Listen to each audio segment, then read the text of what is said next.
Hey guys, what's up? It's Adam here, I can't see the guy. Welcome to the Movie Ball. A couple of days ago, for like a little bit of an Easter treat, I did a review on a movie which I thought everyone would enjoy. You know, it was an Easter, special thing. Some of us have got more days off work, and I figured I'd do a review on a classic, which was the first Jaws movie. It's a movie which I think is very rewatchable. It's one of those movies that can be watched over again, again, again, and you never get bored of it. You know what's going to happen, but at the same time, you don't really care because there's that much enjoyment from the film. There's like a speciality to it. 1975, that movie came out. But I've reviewed the movie, I've gave my thoughts and opinions, and generally about how I feel about it, so please see that review. But I thought, why not do a review now on the sequel that came out in the year 1978, Jaws 2. I own this on Blu-ray also. Unlike the bonus features in the first movie, this one doesn't really have many. I mean, we've got the making of Jaws 2, but it's not like a very lengthy making. We've got some deleted scenes. There's also some storyboards, some trailers, photographs. Nothing to go crazy about in the bonus features, unlike the first Jaws Blu-ray, where you got the documentary about the shark, about why it kept breaking down and all that kind of stuff. Okay, but there's some interesting features, but there's not many. Now, right off the bat, how do I feel about Jaws 2? It's a decent sequel. However, I don't think it holds a candle to the first movie. The first movie, yeah, I could watch again and again. I've already said it's a masterpiece. It's a special film. Definitely one of Steven Spielberg's finest movies. And it's a rewatchable one. Now, can I rewatch Jaws 2 again and again? To some extent. But again, it doesn't hold a candle to the first movie. But in no way or form am I saying this movie sucks. I thought it was a decent sequel, but I also think it was an unneeded film. Because the first movie, if they would have left that alone in 1975 and just made that first movie and there was no other sequels in the franchise, I'd have been happy with that. Because I don't think the first movie needed sequels, to be honest. I mean, when you make a sequel to a movie, you got to make the movie better. You got to think of ways how you can get the actors to reprise their roles. You got to think of a better story. So I, for one, don't think this movie is better than the first movie. But I had some fun with it. I haven't seen it as many times as the first movie either. But Jaws 2, I can get away with it. It's got its few problems, but again, it wasn't like a disastrous movie. The film does have its fans, and people do have mixed emotions about the Jaws 2 film. One great thing is that Roy Scheider comes back.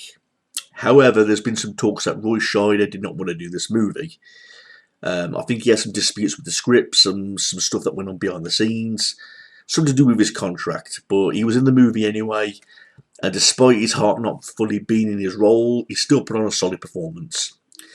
I thought his character was a lot like his character in the first movie. It was believable, very well portrayed.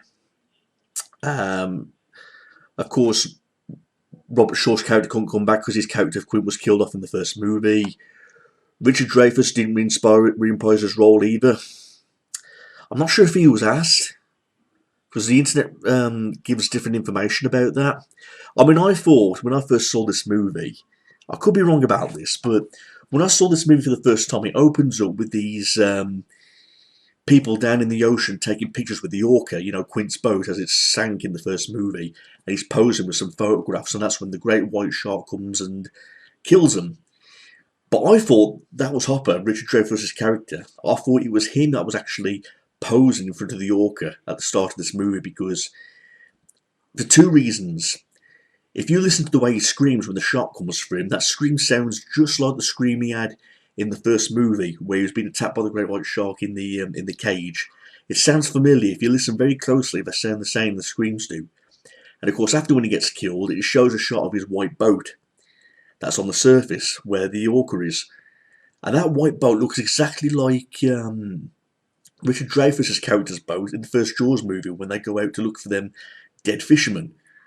So it's the boat and the scream. I thought, that's got to be Hopper, But Richard Dreyfuss didn't play his part in this role in any shape or form. Okay. Now basically it's same on the same island. It's taking place 4 years later. Simple concept. There's another great white shark out in the ocean. By this time, Roy Scheider's character's sons have grown up a little bit. They're into all the water activities like sailing on boats. And it introduces all these teenage characters. Now the teenage characters, I thought did fine jobs. They did a good job when they were showing signs of being afraid of the shark, being terrified. There was a blonde girl who annoyed me at times because she was doing this high-pitched screaming every time the shark came near. And I was like, damn it, I wish the shark would fucking eat this girl and shut the fuck up. But when you think about it really, you're trapped out in the water on the boats. There's a great white shark. I'd be screaming my tits off as well if a fucking great white shark was around me, and no doubt I'd be screaming as loud as her. So, although it was like annoying screaming, you can understand why she was screaming. I mean, there was a scene where she witnessed one of the kids getting swallowed up by the shark as well, and she was petrified, you know what I mean? So, annoying but believable. Now, the kids, although I admit they did a good job in certain ways of their roles, the believing side of things, I mean, these teenagers, although they did good jobs, I don't think they were like believable characters like the characters in the first movie. Because in the first movie, you had Robert Shaw's character, Richard Dreyfuss' character, Roy Scheider's character, and the way the three characters bonded, I mean, sometimes they'd be arguing, sometimes they'd be laughing, but they're working together to stop the great white shark. Where you got these teenagers where they're out in the ocean on their boats that are broke down, trying to get to this little lighthouse island to safety, and it doesn't feel the same, if you get what I mean. Where the three characters in the first movie put on epic performances and there was like believable characters, the teenagers were okay to some extent. I say they were just fine. But again, they don't hold a candle to the chemistry of them three characters in the first movie. The mayor comes back. The actor who plays the annoying mayor who doesn't believe that the fact that there's a shark out there. He was the asshole mayor who kept all the beaches open in the first movie. Roy Scheider's character is seeing signs that there's a great white shark out there because we've got the photographers missing. There was a scene where a girl was jet skiing, and to talk about that part real quick, what made me laugh is that when the great white shark kills the woman water skiing, she texts the woman on the boat, and the woman picks up this can full of like gasoline, and it falls all on top of her. And then she does the most stupidest thing by shooting a flare, even though she's covered in fucking gasoline, and blows herself the fuck up. I'm like, okay, but I think it was like the heat of the moment thing where she just grabbed the flare gun to try and kill the shark, and that's how that shark got its famous look in the movie. The fact that the side of its face is burned, giving it like a Freddy Krueger look. So I'm a big Freddy Krueger fan, so props up to giving the shark a Freddy Krueger look, because you'll see several shots in this movie where the shark's face is burned and he really does look like Freddy Krueger. So you got the photographers missing. You get a water skiing girl going missing. You get the boat blowing up. There's a scene where there's a dead orca being washed up on shore, and he looks at the wounds on the great white on the killer whale, believing straight away they're bite wounds from a shark. So you got that, and you've also he also pulls a body out of the ocean as well. He adds everything up, and believes that there's a great white shark out there. He tells the mayor about this, and despite all this evidence, despite everything that went on in the first movie, he still doesn't believe that there's a shark out there. I'm thinking, really? You didn't listen the first time when all the fuck-ups happened, and now you're not listening to him again? So he's more of an asshole now than he's ever been, for not believing Roy Scheider about all this stuff. He just doesn't want to accept the fact that there's a shark out there terrorising everyone and eating people, basically. I mean, there's a scene where he gets fired from his job because he starts to panic on a public beach. There's a school of bluefish, and he just thinks that the shadow is the great white shark, so he shoots at the ocean You know, it turns out to be Bluefish, and he ends up getting fired for firing all these shots. You know what I mean? And basically, the last half of the movie is about all the teenagers going out to sea, you know, including his own two sons. They go out to sea on these boats, and of course, when the shark's terrorising them, something happens to the boats, and they all turn up upside down. They end up crashing into each other. So I've like tied the boats together to try and keep to safety.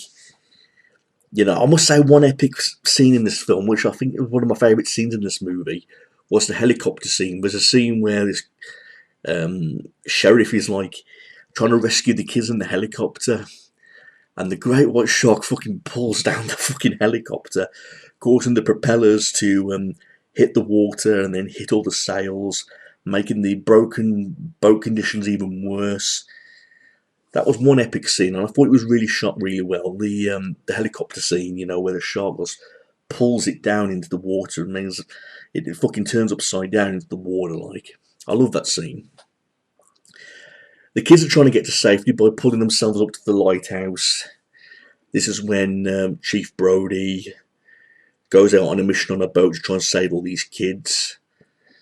You know, and of course you're thinking to yourself, you know, how is he possibly going to kill the shark in this movie?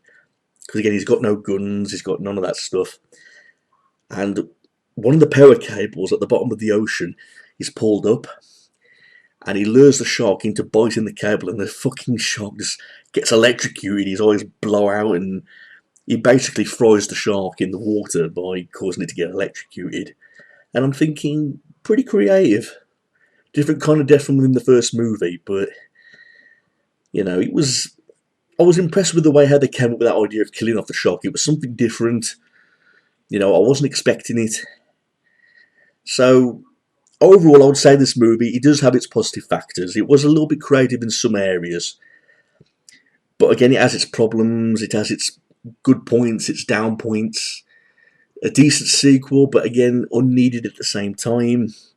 You know. In my opinion, Roy Scheider's character, Chief Brody, saved the movie because he was a familiar character, despite the problems behind the scenes about him not really want to be in the movie. Lorraine Gary was in this, Chief Brody's wife. She played a little bit of a small role in this movie. Again, it would have been interesting if Richard Dreyfuss agreed to come back, but again, I think he refused the offer at the time, which was a bit of a shame, but it would have been nice how he would have like been involved in this movie in some capacity, but that was a shame. Okay. So, and seeing this movie in Blu-ray, I'd say it was a treat. Like I say, this movie was like in 1978 this movie came out. I don't know, a part of me felt like this movie was older than the first movie. You know, with the shots and the scenes, the backgrounds are like more dark and grady. It just seems like this movie felt older than the first movie. Maybe it didn't have as much money as the first movie, but again, no complaints in that department. I'd say overall, this movie, Jaws 2, it was fine. I've not seen it as many times as the first movie. But again, if I saw Jaws 1 and then I thought to myself, you know what, stick Jaws 2 on, let's see the sequel, I would. If I was in that type of mood. So, I will state some more facts about this movie, everybody, before I end it. We've got a director, Janot Schwark. Yeah, I think that's pronounced right. Apparently this movie was set to have another director, but there was an argument behind the scenes, I think. He doesn't really go into the detail. 1978 this movie came out. The official release date was June 16th of 1978. Budget of $30 million and made $208 million at the box office. And again, just like my opinion, everyone had mixed emotions about this movie, agreeing it wasn't as good as the first movie, but the film does have its fans.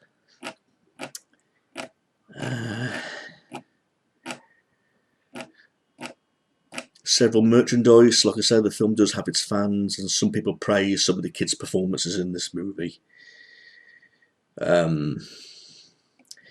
Again, I just wish some of the characters in this movie, apart from Roy Scheider's character, had a little bit of more positive chemistry to it. You know, with the kids, I've already praised about they did a good job showing signs of frustration and being scared. The annoying screaming girl, but they were fine characters. But again, they weren't lovable characters like the chemistry the three characters had in the first movie. That's just my general honest opinion. But apart from that, no complaints. So please like, rate, and comment this, everybody. If you've got any questions, we'll see where we go from here. Peace out.